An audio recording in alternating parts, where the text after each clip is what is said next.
গত মাসে মিরপুর গিয়েছিলাম কোনো বিশেষ এক কাজে। সেই বিশেষ কাজটা কি ছিল, মিরপুরে একটা দিন কেমন কাটলো, এই সব কিছুই থাকছে আজকের ভ্লগে। Hello everyone, welcome to my page Marzia Khan Simin and welcome to my new vlog. Mirpur যাওয়ার আগে কিছু প্রমোশনাল কাজ শেষ করলাম। গ্ল্যামার ফর গার্লস থেকে এত সুন্দর একটা ক্রাউন পাঠানো হয়েছে, এর সাথে আরো পাঠানো হয়েছে ওদের স্পেশাল প্রোডাক্ট হেয়ার এক্সটেনশন। একদম আমার চুলের সাথে ম্যাচ করা ছিল হেয়ার এক্সটেনশনটা। ওয়েট, এইটা এখন আমি পরে আপনাদেরকে দেখাবো। আপনি যদি একটা ঝুটি করেন তাহলে এই হেয়ার এক্সটেনশনটা পারফেক্টলি ম্যাচ হবে। তো আমি সেটাই করে নিলাম। এই ঝুটির মধ্যে পরে নিলাম একটা রেড কালারের bow. Thank you so much glamour for girls for this amazing gifts. ট্যুরে গিয়ে তো এটা আমি মাস্ট পরবো। এরপর ড্রেস চেঞ্জ করে বের হয়ে পড়লাম মিরপুরের উদ্দেশ্যে। দুপুরের লাঞ্চের টাইম ছিল, চলে গেলাম সোজা আলবারাকাতে। মিরপুর 12 নম্বরে এই আলবারাকার গরুর মাংস আর ভর্তা আমার মোস্ট ফেভারিট। গিয়েই অর্ডার করে ফেললাম, একটা মাত্রই শুটকি ভর্তা ছিল, সেটাই আমাদেরকে দিয়ে দিল। এর সাথে নিয়ে নিলাম ভাত। ফার্স্টে আমি শুটকি ভর্তাটা ট্রাই করব। আপনারা যারা মিরপুরে থাকেন তারা কিন্তু আলবারাকার খাবার কোনোভাবেই মিস করবেন না। শুটকি ভর্তা দিয়ে খাওয়ার পরপরই নিয়ে নিলাম ডাল। ডাল ছাড়া আসলে ভর্তা ভাত খাওয়া কোনোভাবেই কমপ্লিট হয় না। আমার জামাইও আবার খুব বেশি পছন্দ করে পাতলা ডাল, আমি কিন্তু ঘন ডাল পছন্দ করি।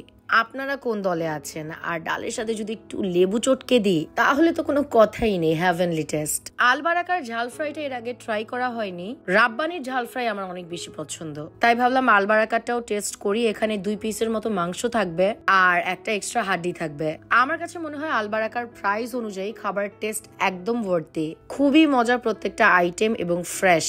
আমার কাছে তো সবচেয়ে বেশি আফসোস লাগে আলবারাকায় এত বেশি কাস্টমার থাকে যে ওদের ফুড পান্ডার কোনো সার্ভিস নেই। আমার ভয়েস শুনে আপনারা অলরেডি বুঝতে পারছেন আমার প্রচুর পরিমাণে ঠান্ডা লেগেছে এবং সকাল থেকে অনেক জ্বর। অনেকগুলো প্রমোশনের কাজ আটকে আছে, সেগুলো আমি কমপ্লিটই করতে পারছি না, কারণ ওয়েদার এত বেশি চেঞ্জ হচ্ছে আর ওয়েদারের সাথে সাথে আমিও অনেক বেশি অসুস্থ হচ্ছে। এটার সবচেয়ে বড় কারণ হচ্ছে আমি প্রচুর পরিমাণে ঘামাই। লাস্টলি গরুর মাংস দিয়ে খাওয়া দাওয়া শেষ করে দেন আমরা চলে গেলাম বিকালবেলা ফুলের দোকানে।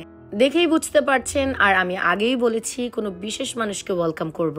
অনেকগুলো ফুল দেখার পর আমাদের কাছে ফাইনালি পছন্দ হয়েছে একটা তোড়া, সেটাই নিয়ে নিলাম। আর ছোট্ট বিশেষ মেহমানের জন্য একটা মালা বানিয়ে নিলাম। আমি কি পরিমাণে ঘামাই, এই ঘামের জন্য কোনো ভালো প্রোগ্রামে আমি বেশি সাজতে পারি না। যাই হোক, কেনাকাটা শেষ, দেন চলে গেলাম আমরা বাবার বাসায়। ইয়েস, আজকে আমাদের আরহাম আসবে বাংলাদেশে। ওকে ওয়েলকাম করার জন্য খুব সুন্দর একটা ডালা অর্ডার করা হয়েছে এন্ড এই ডালাটা পাঠানো হয়েছে খানদানি খানাপিনা থেকে।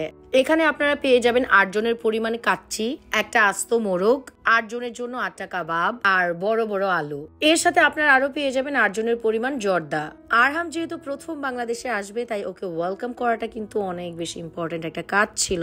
সবচেয়ে বড় কথা হচ্ছে এটা বাবার স্বপ্ন ছিল, বাবা ঠিক এই জায়গাটাতেই বসতেন। আরহামের জন্য নতুন সোফা, দোলনা সবকিছু কিনে দিয়ে মানুষটাই চলে গেছেন। এই দিনটার জন্য উনি এত বেশি এক্সাইটেড ছিলেন।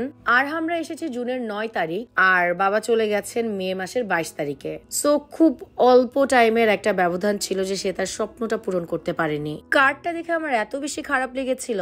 যাই হোক, রাতের বেলা আমরা রওনা হয়ে গেলাম ভাইয়া, ভাবি এবং আরহামকে রিসিভ করার জন্য। ভাইয়াদের লাগেজ আটকে গিয়েছিল যে কারণে একটু লেট হয়েছে, বাট ফাইনালি ওই সময়টা চলে এসেছে যখন ভাইয়া, ভাবি এবং আরহাম বের হয়েছে।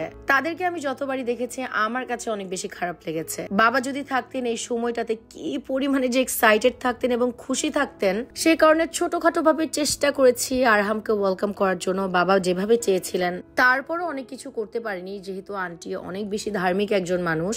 আন্টি চাননি বাসার মধ্যে সেরকম কোনো প্রোগ্রাম হোক, দেন সেই প্রোগ্রামটা আমি আমার বাসায় করেছি। এই সময়গুলোতে আমি আনাকাকে অনেক বেশি মিস করেছি। আসলে এই দিনটা যতটা আনন্দের হওয়ার কথা ছিল, বাবা না থাকার কারণে পুরো আনন্দটা দিনটাই ফিকে হয়ে গেছে। আমি যতই উপরে উঠছিলাম ততই আমার বুকটা অনেক বেশি ভার হয়ে আসছিল। বাবা যেদিন হসপিটালে অ্যাডমিট হন সেদিন কিন্তু আরহামের জন্যই কেনাকাটা করতে গিয়েছিলেন। সো বুঝতেই পারছেন কি পরিমাণ স্পেশাল ছিল এই দিনটা আর এই মানুষটা। সবাই আরহাম এবং বাবার জন্য দোয়া করবেন। আল্লাহ হাফেজ এভরিওয়ান।